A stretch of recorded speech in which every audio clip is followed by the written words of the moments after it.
हिरण्यकशिपु बोला, स्वर्गशाली प्रजापति पितामह, मैं चाहता हूँ कि स्वर्ग में, भूतल पर, दिन में, रात में, ऊपर अथवा नीचे, कहीं भी शस्त्र, अस्त्र, पास, वज्र, शुष्क वृक्ष, पर्वत, जल, अग्नि के रूप में शत्रु के प्रहार से देवता, दैत्य, मुनि, सिद्ध, किंबहुना आप द्वारा रचे हुए जीवों के हाथों मुझे कभी भी मृत्यु का भय न हो।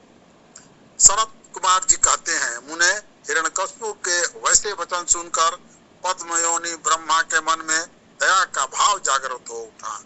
उन्होंने मन ही मन विष्णु को प्रणाम करके उससे कहा, दैतेंद्र, मैं तुझ पर प्रसन्न हूँ। ओम नमः शिवाय। आशा जी पढ़ने वाले हैं क्या? अतः तुझे सारी वस्तुएं प्राप्त होगी। तूने 96,000 वर्षों तक तप किया है। अब तक मेरी कामना पूर्ण हो चुकी है। अतः तब से विरत होकर उठ और दानवों के राज्य का उपभोग कर। ब्रह्मा की वाणी सुनकर हिरण्यकशिप का मुख प्रसन्नता से ब्रह्मा की वाणी सुनकर हिरण्यकशिप का मुख प्रसन्नता से खिल उठा। इस प्रकार जब पितामह ने उसे दानव राज्य पर अभिषिक्त कर दिया, तब वह उन्मत्त हो उठा और त्रिलोकी को नष्ट करने का विचार करने लगा।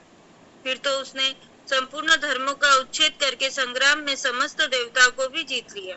तब देवता भागकर विष्णु के पास पहुंचे। वहां श्री हरि ने देवता और मुनियों को दुख गाथा सुनकर उन्हें आश्वासन दिया और शीघ्र ही उस दैत्य के वध करने का वचन दिया। तब देवता अपने स्थान लौट गए। तदनंतर महात्मा विष्णु ने ऐसा रूप धारण किया कि जो आधा सिंह और आधा मनुष्य का था। वह अत्यंत भयंकर तथा विकराल दिख रहा था। उसका मुख खूब फैला हुआ था।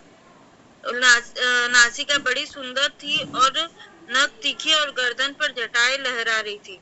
दाढ़े ही आयुध थे। उससे करोड़ों सूर्यों के समान प्रभा छिटक रही थी और उसका प्रभाव प्रलयकाली अग्नि के सुदर्श था। अधिक घातक कहा जाए और रूप जगन्मय था। इस रूप से वे भगवान भास्कर के अस्ताल की शरण लेने पर असुरों की नगरी में प्रविष्ट हुए। उन अतुल प्रभावशाली नरसिंह को देखकर सभी दैत्य एक साथ उन पर टूट पड़े।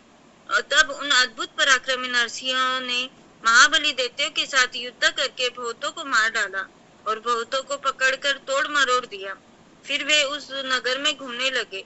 तब उन सर्वमय सिंह को देखकर दैत्यराज के पुत्र प्रहलाद ने राजा से कहा, यह मुगेंद्र जो जगन में दिख रहा है, यहाँ किस लिए आया है? प्रहलाद ने कहा, पिताजी, मुझे तो ऐसा प्रतीत हो रहा है कि ये भगवान अनंत है और नरसिंह का रूप धारण करके आपके नगर में प्रविष्ट हुए, क्योंकि मुझे इनकी मूर्ति बड़ी विकराल दिख रही है। अतः आप युद्ध से हटकर इनकी शरण में जाइए। इनसे बढ़कर त्रिलोकी में दूसरा युद्ध कोई होता नहीं है। इसलिए आप इन मृगेंद्र के सामने झुककर अपने राज्य का उपभोग कीजिए। अपने पुत्र की बात सुनकर उस दुरात्मा ने उससे कहा, बेटा, क्या तू भयभीत हो गया? अपने पुत्र से यो कहकर दैत्यों के अधिपति राजा हिरण्यकशिप ने महाबली दैत्यों को आज्ञा देते हुए कहा, वीरो, तुम लोग इस बड़ोल ब्रुकुटी और नेत्र वाले सिंह को पकड़ लो।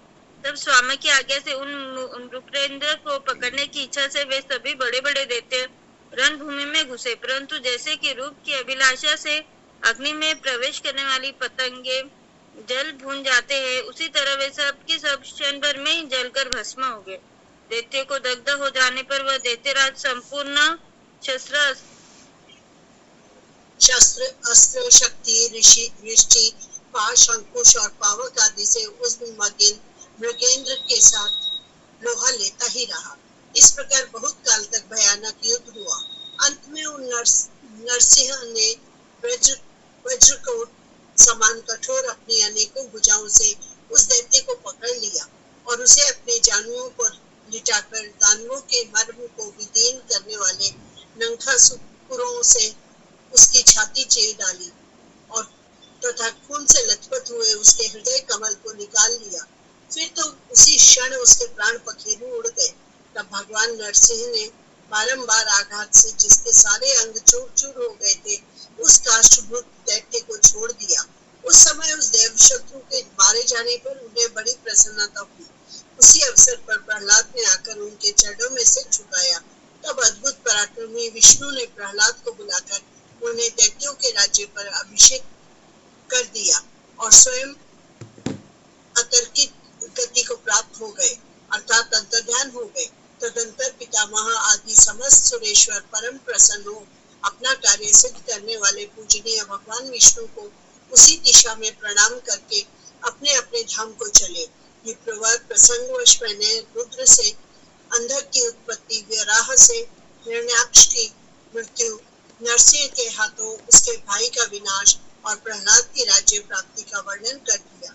विश्रेष्ठ अब मैं शिव की कृपा से प्राप्त हुए अंधक के प्रभाव का शंकर जी के साथ उसके युद्ध का और पीछे जिस प्रकार उसे महेश के गणाध्यक्ष पद की प्राप्ति हुई उस कथा का वर्णन करता हूँ।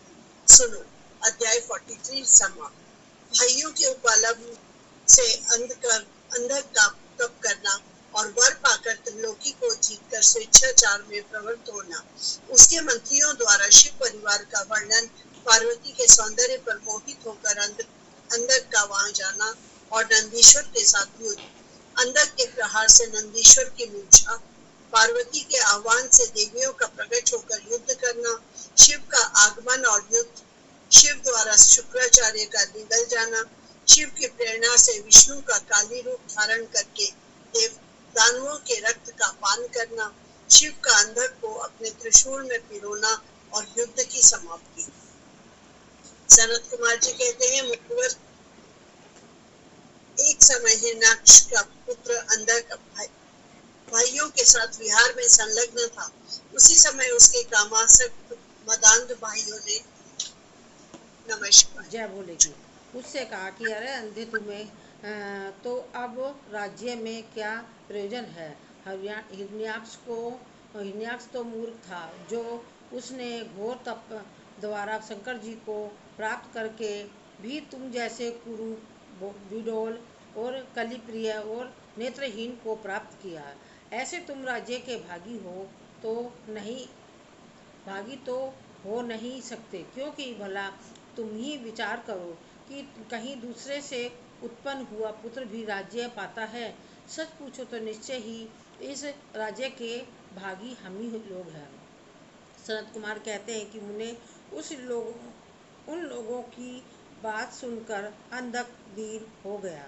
फिर उसने स्वयं ही बुद्धि पूर्वक विचार करके तरह तरह की बातों से उन्हें शांत किया और रात के समय वह निर्जन वन में चला गया। वहाँ उसने हजारों वर्षों तक घोर तप करके अपने शरीर को सुखा डाला और अंत में उस शरीर को अग्नि में होम देना चाहा। तब ब्रह्मा जी ने उसे वैसा करने से रोक कर कहा, दानव अब तुम वर मांगो। सारे संसार में जिस दुर्लभ वस्तु को प्राप्त करने की तेरी अभिलाषा हो उसे तू मुझसे ले ले। पद्य योनि ब्रह्मा के वचन को सुनकर वह दैत्य दीनता एवं नम्रता पूर्वक कहने लगा, भगवान, जिन निष्ठुरों ने मेरा राज्य छीन लिया है वे उस सब दैत्य आदि मेरे भृत्य हो जाएं। मुझे अंधेरे को दिव्य चक्षु प्राप्त हो जाए। इंद्र आदि देवता मुझे कर दिया करें और देवता दैत्य गंधर्व यज्ञ नाग मनुष्य दैत्यों के शत्रु नारायण सर्व में शंकर एवं अनन्य किसी भी प्राणी से मेरी मृत्यु न हो। उसके उस अत्यंत दारुण वचन को सुनकर ब्रह्मा जी सशंकित हो गए उठे और उससे बोले। ब्रह्मा जी ने कहा, दैत्येंद्र, ये सारी बातें ये तो हो जाएंगी, पर किंतु तू अपने विनाश का कोई कारण भी तो स्वीकार कर ले, क्योंकि जगत में ऐसा प्राणी न होगा ही जो काल के गाल में ना गया हो। फिर तुझ जैसे सत्पुरुष को तो अत्यंत लंबे जीवन का विचार त्याग ही देना चाहिए। ब्रह्मा के इस अनुनय भरे वचन को सुनकर वह दैत्य पुनः बोला। अंधक ने कहा, प्रभु, तीनों कालों में जो उत्तम मध्यम नारियां होती है, उन्हीं नारियों में कोई रत्न भूता नारी मेरी ही जननी होगी। वह मनुष्य लोक के लिए दुर्लभ एवं शरीर, मन और वचन से भी अगम्य है। उसमें राक्षस भाव के कारण जब मेरी काम भावना उत्पन्न हो जाए तभी मेरा नाश हो। उसकी बात सुनकर स्वयंभू भगवान ब्रह्मा को महान आश्चर्य हुआ। वे शंकर के चरण कमलों को स्मरण करने लगा। तब प्रभु की आज्ञा पाकर वे उस अंधक से बोले। ब्रह्मा जी ने कहा, दैत्येश्वर, तू जो कुछ चाहता है, तेरे ही सभी सकाम वचन पूर्ण होंगे। दैत्य, अब तू उठ, अपनी अभीष्ट प्राप्त करो और सदा वीरों जय बोले की। ओम नमः शिवाय। मुनीश हिरण्याक्ष पुत्र अंधक के शरीर में नसें